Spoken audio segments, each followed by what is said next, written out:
Dans ce problème-là, on me demandait de tracer les asymptotes de la nouvelle hyperbole que j'obtiendrais. Je vais la tracer, cette nouvelle hyperbole-là, en rouge. Ça devrait être quelque chose qui va ressembler à ça ici. Comme ça. Celle-ci et celle-ci.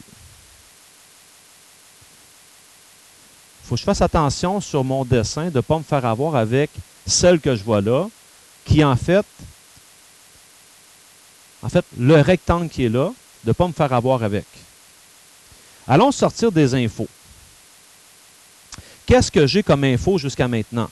Bien, le fameux rectangle qu'on me donne, qui est ici, celui-là, OK. Quand je le regarde, tiens, je vais le laisser comme ça. Lorsque je le regarde, c'est clair, on se l'a dit tout à l'heure, on est capable d'aller déduire la mesure de A. Parce que la distance du centre jusqu'à mon sommet, c'est A. Parfait. Donc, ça, c'est la mesure de A. Donc, j'en déduis que A vaut 5. Bon, là, j'ai été vite un peu. Est-ce que vous savez pourquoi A vaut 5? Est-ce que vous avez trouvé ça? Oui, hein? Parce que je suis parti de l'hyperbole qu'on me donnait, celle qui reste en noir, dont j'ai l'équation ici en haut. Je me souviens qu'une hyperbole, c'est de la forme x2 sur a2 moins y2 sur b2 égale a1. Donc, j'en déduis là-dedans que a valait 4, b valait 3. J'ai été fouillé dans mes petites structures des triangles qu'on peut sortir de tout ça. Il y a une équation qui dit que la distance au foyer au carré est égale à A2 plus B2. Donc, cette distance-là, c'est 4 au carré plus 3 au carré qui fait 25, donc C vaut 5. Je garde la valeur positive parce que C, c'est la distance jusqu'au foyer. Donc, avec ça, là, on comprend un peu mieux que ici, j'avais compris que ce point-là, il est à 5. Lui, il est à moins 5. Et ça, ça me donne la valeur de mon A. Parfait. Je dois trouver la valeur de B maintenant. Est-ce qu'il y a quelqu'un dans la classe qui a réussi à trouver la valeur de B? Levez la main ceux qui se sont rendus jusque-là. Parce que vous comprenez que je l'ai presque à mon équation. J'ai A, j'ai pas B. B, ça serait la fameuse hauteur de mon rectangle qui est ici. Mais cette hauteur-là, ce n'est pas le même triangle que pour l'autre. Ce que j'expliquais tout à l'heure à midi, c'est que là, on ne le voit pas nécessairement, mais le rectangle que je devrais avoir, je ne sais pas si ça va marcher.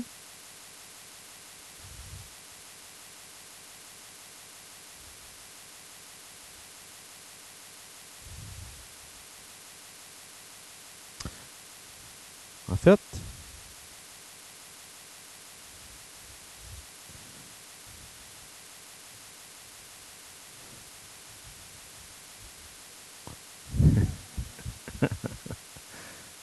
le rectangle de mon autre, ben, en fait, si j'avais la possibilité d'aller, comment je dirais-je,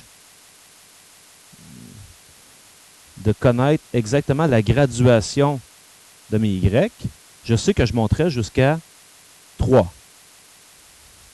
Donc, je monterais jusqu'à 3. Mais il serait plus gros que l'autre. Parce que là, tu as trouvé l'autre, toi. Il serait peut-être plus placé comme ça, de façon à avoir mes asymptotes. Vous voyez bien, les asymptotes passeraient où pour l'autre hyperbole. Mais je n'ai pas cette info-là. Donc, en fait, ma question, c'est la suivante. Ben, parce que ton hyperbole ici est beaucoup plus évasée que celle-ci. Donc, tes asymptotes, c'est clair que... Puis, on pourrait travailler avec la pente, et je verrais que j'aurais une pente de 3/4 et moins 3/4. Bon. Là, je ne l'ai pas, ça, ici. Alors, je vais vous écouter. Est-ce qu'il y a seulement Myriam, Kevin? Juliette, puis Raphaël qui ont trouvé ça. Est-ce qu'il y en a d'autres qui ont réussi à voir comment je pourrais faire pour avoir la hauteur de ce rectangle en vert là? Est-ce qu'il y a d'autres personnes? Manifestez-vous. Parfait. Alors, en fait, ce que je vais faire, je vais demander à Myriam voir comment elle l'a perçu. Tu as fait quoi, toi, Myriam, pour trouver la valeur de B?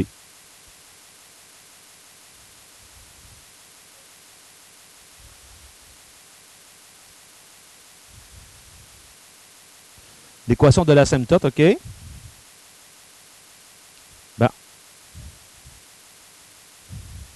Ça veut dire que l'asymptote de L, c'est de la forme Y égale B sur A fois X. On a vu ça.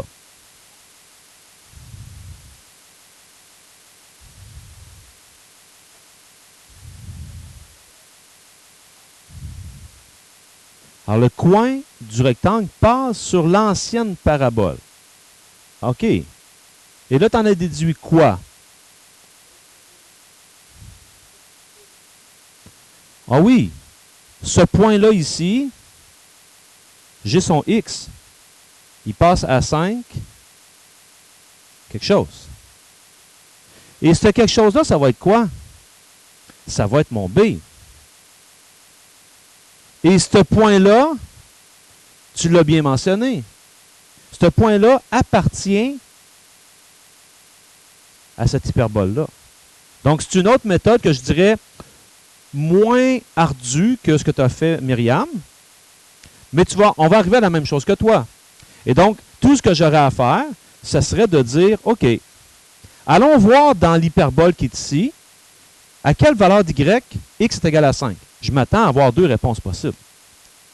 A et D. Allons voir ça. Donc, mon équation, c'est x2 sur 16 moins y2 sur 9. Je la reprends ici. x2 sur 16 moins y2 sur 9 égale 1. On a dit, nous, on connaît x. X vaut 25. Ben, il vaut 5. Donc, ça fait ici 25 sur 16 moins y2 sur 9 égale 1. Je veux isoler y. Donc, moins y2 sur 9 égale 1 moins 25 16e qui me donne moins 9 16e.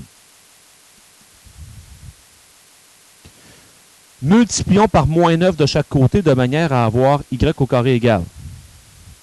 Y au carré va me donner 81 16e quand je fais ce calcul-là.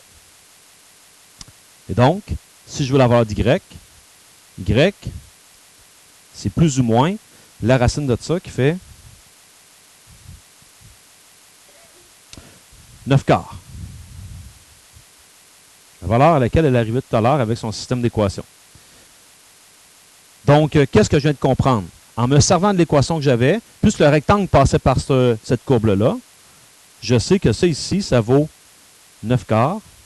Même chose pour lui. Donc, vous avez maintenant la valeur du paramètre B. Alors, B, autant que j'avais déduit que A valait 5, maintenant B vaut 9 quarts. Alors, tout ce qu'il vous reste à faire, ça veut dire que l'équation de la nouvelle hyperbole en rouge, c'est x2 sur A qui vaut 25 au carré, 5 au carré, moins y2 sur B au carré qui est 81 16e égale 1. Voici l'équation. L'équation d'une hyperbole, ce qui est très important, je vais vous faire remarquer que c'est toujours x carré, y carré sur quelque chose. Et ce quelque chose-là ici, c'est vraiment la valeur du paramètre A et B au carré.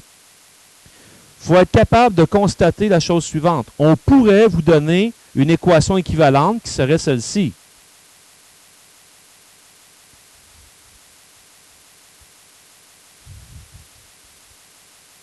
Tout le monde voit ce qui s'est passé. C'est équivalent. Maintenant, attention. Attention là, avec un point d'exclamation majuscule. Si je vous donne ceci, et je vous dis quelle est la valeur du paramètre B, et que vous dites, ben facile, c'est 9, vous vous faites avoir. faut vraiment l'écrire sous la bonne forme avant de sortir la valeur du paramètre B. Ça va pour le problème?